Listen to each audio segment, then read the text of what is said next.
Hi, Sean. I talked to you yesterday. Good. You are fantastic. Thank you. Yes. A great host. Sean is great. Listen to his show. Absolutely, 95.5. One mic. All I need is one mic. That's all I need. Hey! It's the Shelley Winter Show live.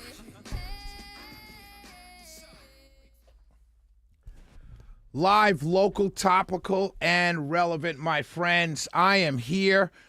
Our last show, Magic Mike, before the new year. Next week, I'll be in for Mark Aram on Monday, and then the Von Hessler Doctrine on Tuesday and Wednesday, off on Christmas, and then back on the Von Hessler Doctrine next Friday. So this is the last show in this time slot until next year. And so we have a big one for you. I want to start with something. that that I observed today, and part of it is my personal life, and who I am as a person, not as a talk radio host or anything like that, but as a person. Today, I went to 2 homegoing services. The first was at 11 o'clock. For Dr. Joe Beasley, Dr. Joseph Henry Beasley. His homegoing service was today at 11 o'clock at Antioch Baptist Church. And it was wonderful. Packed church. Mayor Dickens, former Mayor Keisha Lance Bottoms, former Mayor Shirley Franklin's, pretty much the entire Atlanta City Council. Hank Johnson, Congressman Hank Johnson, a host of Atlanta VIPs, if you will. I saw my good friend, attorney Maui Davis. I saw my compatriot on radio, Derek Bozeman. My dear friend, Latron Price. A lot of civil rights legends. Former state representative Tyrone Brooks spoke. Michael Bond spoke. Keisha Lance Bottoms spoke. Mayor Dickens spoke. It was a wonderful service. The music was phenomenal. The choir was, I jumped up. If you get me up out of your seat, Magic Mike, in a church, you're moving me, And so it was a wonderful homegoing service for Dr. Beasley. The words that were spoken were all true. And let me share with you how I met Dr. Beasley. And there's a reason why I'm talking about this, because I told you, I started off by telling you I went to 2 funerals today. I met Dr. Beasley when I was on AM talk radio, my first talk radio job ever on AM, and I was invited to speak at Concerned Black Clergy. And at the time I went down there, I didn't know anybody. They just invited me to speak. And I went down to speak one morning. It was a Wednesday morning at 9 o'clock. I was on in an afternoon drive.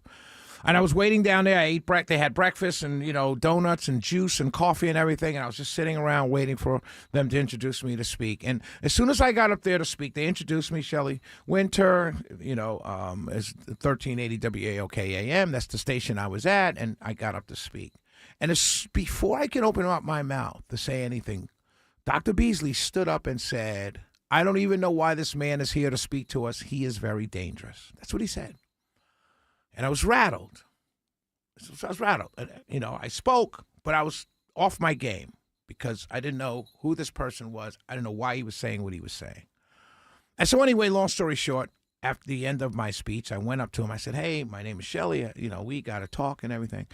And ever since that point, we had an understanding. He did not agree with my politics, but he understood who I was.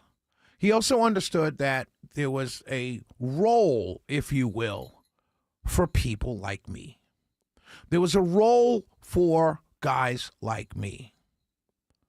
We had a lane, and we had a role to play to help others. And in any way we could, we would. And that's what I've done ever since I've been on the radio. Sometimes you agree, sometimes you disagree. But one thing you must understand about me since I've been on the radio is I'm going to do all I can to help others. And that's who Dr. Beasley was. He said, his quote, I'm not a human rights activist. I'm not a civil rights activist. I'm here to fight for descendant of Africans of people of African descent. He traveled to Brazil. He traveled to Africa. He worked here. He was with the Southern Christian Leadership Conference. He was with Rainbow Push. I apologize for that. He was with Rainbow Push, Southeastern Director of Rainbow Push with Jesse Jackson, and he fought for the least of these. He slept with the homeless to bring attention to their plight. He didn't just go out there and march and protest. He slept outside with the homeless to bring attention to their plight. He protested the AJC when they had no African Americans working there. This is what he did. And one of the two big arguments that we had, the first one was when he was talking about baseball was bringing in all these Dominicans. And I was saying, because African American kids are not playing baseball, Mr. Beasley, that's it. And we had a big back and forth on that. But we were friends. Dr. Beasley, fought for those who could not fight for themselves. And he got in the faces. The mayors all talked about it. They all said when Dr. Beasley came to talk to you, you had to stop and listen. That's why they were at his homegoing service. They were there the entire time. No one left early. Then I went to my dear friend and sister Claire Bartlett's homegoing service at St. Jude, the Apostle Catholic Church. Totally different group of people. Totally different audience. The most wonderful and beautiful homegoing service you'll ever want to be a part of. Solemn, wonderful. The cantor was beautiful voice. Moved me as well as the Baptist choir. The cantor, the singer at the Catholic Church moved me in the same way. You know, Catholic funeral, it's just like Catholic service. It was very moving. There were tears in that room because so many people loved Claire. She was a wonderful human being. And I know for a fact Dr. Beasley's in heaven and Claire Bartlett's in heaven. They're both up there together at the same time. Claire Bartlett fought for the unborn. She fought for those who could not even speak. Dr. Beasley fought for those who were unheard. Understand this, my friends, and I need you to hear this during this time of Christmas, during the spirit of Christmas. I need you to hear what I observed today. I went to Dr. Joseph Henry Beasley's funeral at Antioch Baptist Church at 11 a.m. And then I went to Claire Bartlett's funeral at 1:30 p.m. at a Catholic church, St. Jude, the Apostle Catholic Church, Glenridge in Dunwoody. That's where I went. That's where I was this afternoon. Two people that I knew very, very well and loved very, very much. Two very different people. Both fighting for life. Two people. One black and male, one white and female. One Catholic, one Baptist. Both fighting for life.